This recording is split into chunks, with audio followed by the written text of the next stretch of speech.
എങ്കിലുള്ള വിശ്വാസം നിങ്ങൾ മുറുക്കി പിടിച്ചിരിക്കുക. സ്തോത്രം.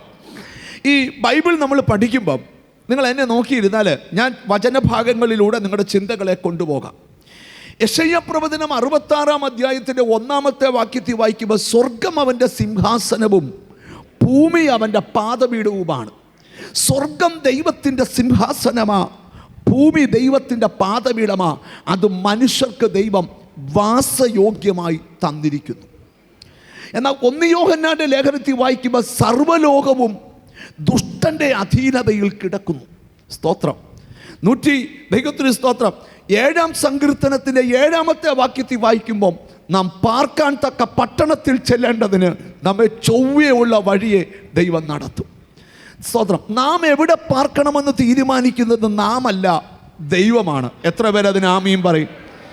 പക്ഷെ നീ പാർക്കാൻ തക്ക പട്ടണത്തിൽ ചെല്ലേണ്ടതിന് നിന്നെ ചൊവ്വയുള്ള വഴിയെ ദൈവം നടത്തും. എനിക്കെന്തോ ദൈവാത്മാവ് ഒരു ദൂത് തരിക. പാർപ്പിടം സംബന്ധിച്ച് ചിലർക്കൊക്കെ ഈ ദിവസങ്ങളിൽ വലിയ ദൈവ നടത്തിപ്പ് ദൈവം തരാൻ പോവുക.